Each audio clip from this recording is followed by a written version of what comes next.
Allah di dalam Al-Quran. Al-Quran adalah gabungan dari dua kepercayaan, yaitu yang berasal dari kepercayaan umat Israel dan leluhurnya dan kepercayaan Muhammad dan leluhurnya. Kisah-kisah para nabi dari umat Israel hingga Adam, dan masa penciptaan yang ada di dalam Al-Quran diduga disadur dari kitab Taurat, Zabur dan Injil, lalu digabung dengan ajaran kepercayaan leluhur Muhammad, yaitu orang-orang Quraisy. Akibat penggabungan dua kepercayaan ini maka sosok yang disebut Allah di dalam Al-Quran ada dua pribadi yang berbeda, dan bahkan karakter serta tujuannya saling berseberangan. Beberapa perbedaan antara Allah Israel serta Kristen dan Allah umat Islam adalah seperti pada layar berikutnya. Allah Israel dan Kristen. Allah umat Islam. Allah umat Israel dan Kristen dapat berfirman secara langsung. Allah umat Islam tidak berfirman, Dia mengajar manusia dengan perantaraan kalam atau pena atau wahyu dalam bentuk kitab atau tertulis.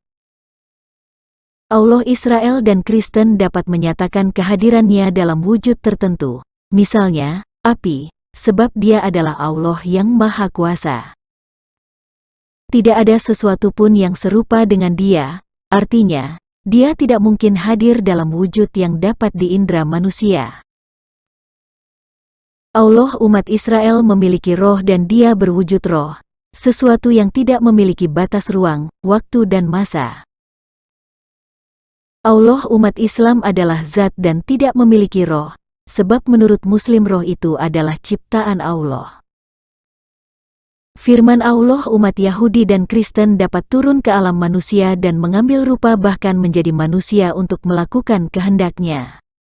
Wahyu Allah umat Islam dibawa turun melalui malaikatnya dalam bentuk tulisan atau kitab untuk menyampaikan kehendaknya. Allah Yahudi atau Kristen mengusir iblis dari surga dan mengutuknya hingga hari kiamat, karena mereka membangkang kepada Allah. Sedangkan Allah umat Islam mengasihi jin yang sebenarnya adalah iblis dan Dia ingin menyelamatkan mereka dan mengislamkan jin. Nama Allah umat Israel adalah Yahweh. Nama Allah umat Islam adalah Allah. Untuk mengenal Allah umat Islam lebih jelas, mari kita pelajari dari pernyataan Al-Quran dan sejarah Ka'bah menurut petunjuk-petunjuk para ulama Islam. Tuhan negeri Mekah pemilik Ka'bah. Al-Quran berkata, Aku, Muhammad, hanya diperintahkan menyembah Tuhan negeri ini, Mekah, yang Dia telah menjadikan suci padanya dan segala sesuatu adalah miliknya, dan aku diperintahkan agar aku termasuk orang Muslim. Quran Surah An-Naml ayat 91. Maka hendaklah mereka menyembah Tuhan pemilik rumah ini, Ka'bah. Quran Surah Quraisy ayat 3. Siapa sosok Tuhan negeri Mekah pemilik Ka'bah tersebut? Peristiwa Fatu Mekah atau pembebasan kota Mekah oleh Muhammad dan pengikutnya menjadi titik awal bagi penulis untuk mempelajari siapa sosok Tuhan yang disebut di Quran Surah An-Naml ayat 91 dan Quran Surah Al-Quraisy ayat 3. Fatu Mekah atau pembebasan Mekah dan penghancuran berhala di Ka'bah baru terjadi tahun 630 Masehi, berarti sebelum tahun 630 Masehi di Ka'bah adalah tempat penyembahan berhala. Dan hampir seluruh ayat-ayat Al-Quran turun antara tahun 610 sampai 630 Masehi, ketika Ka'bah masih sebagai tempat penyembahan patung-patung berhala, ilah pagan orang-orang Quraisy. Pada Quran Surah An-Naml ayat 91 dan Quran Surah Al-Quraisy ayat 3, Muhammad, atau umat Islam, diperintahkan untuk menyembah Tuhan negeri Mekah, pemilik Ka'bah. Siapa Tuhan negeri Mekah pemilik Ka'bah? Kedua surat tersebut adalah surat-surat Makkiyah yang turun sekitar tahun 610 sampai 622 Masehi atau ketika Muhammad masih di Mekah. Pada masa itu Ka'bah masih tempat penyembahan patung-patung berhala bagi orang-orang Quraisy yang berlangsung dari sejak Qusay bin Kilab dan keluarganya menguasai Ka'bah. Dengan demikian Tuhan pemilik Ka'bah tersebut adalah ilah berhala orang-orang Quraisy dari sejak zaman jahiliyah. Quran Surah Al-Fil ayat 1 berkata, "Tidakkah engkau perhatikan bagaimana Tuhanmu telah bertindak terhadap pasukan bergajah? Allah SWT menyelamatkan Ka'bah dari pasukan gajah yang dipimpin oleh Abrahah dari Yaman. Peristiwa penyerangan Ka'bah ini terjadi di tahun 570 Masehi, yang mana era itu masih zaman jahiliyah. Siapa Allah SWT yang menyelamatkan Ka'bah miliknya, tempat memuliakan dia melalui patung-patung berhala tersebut?" Antara tahun 621 sampai 622 Masehi, Muhammad melakukan Isra Miraj. Dia diberangkatkan oleh Allah SWT dari Ka'bah ke Masjidil Al-Aqsa.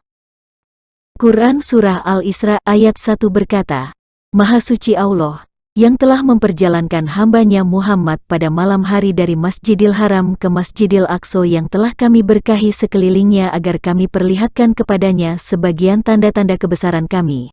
Sesungguhnya dia maha mendengar, maha melihat." Tahun 621 sampai 622 Masehi, Ka'bah masih sebagai tempat penyembahan patung-patung berhala. Siapa Tuhan pemilik Ka'bah yang memperjalankan Muhammad tersebut? Setelah patung-patung berhala di Ka'bah dihancurkan di tahun 630 Masehi, apakah Tuhan negeri Mekah pemilik Ka'bah berganti? Bukankah Allah SWT yang diimani dan disembah umat Islam adalah sosok tersebut, ilah berhala orang-orang Quraisy pemilik Ka'bah dari sejak zaman jahiliyah? Kata Allah sudah dikenal oleh orang-orang Quraisy di masa pra-Islam. Dari nama ayah Muhammad saja yang bernama Abdullah, atau Abdi Allah, sudah sangat jelas, padahal ketika itu masih zaman jahiliyah dan dia masih pengikut agama berhala. Sosok Allah mereka inilah yang disembah di Ka'bah yang dianggap sebagai Tuhan pencipta alam semesta. Quran Surah Al-Ankabut ayat 61, "Dan jika engkau bertanya kepada mereka, siapakah yang menciptakan langit dan bumi dan menundukkan matahari dan bulan, pasti mereka akan menjawab, Allah. Maka mengapa mereka bisa dipalingkan dari kebenaran?"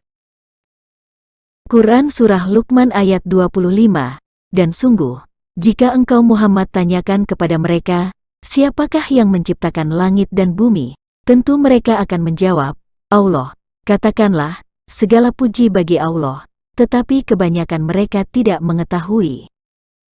Quran Surah Az-Zukhruf ayat 87, "Dan jika engkau bertanya kepada mereka, siapakah yang menciptakan mereka, niscaya mereka menjawab, Allah. Jadi bagaimana mereka dapat dipalingkan dari menyembah Allah?"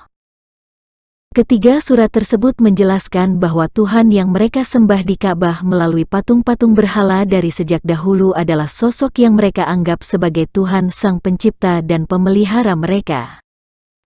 Agama ini sebenarnya mirip dengan agama-agama tradisi nenek moyang kita di zaman dahulu.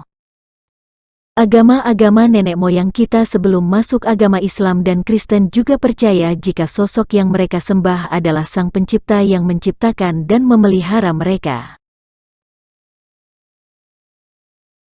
Maka tidak salah jika arah kiblat sembahyang umat Islam diarahkan ke Ka'bah, karena memang ilah berhala mereka yang ada di Ka'bah lah yang dianggap sebagai Tuhan Sang Pencipta.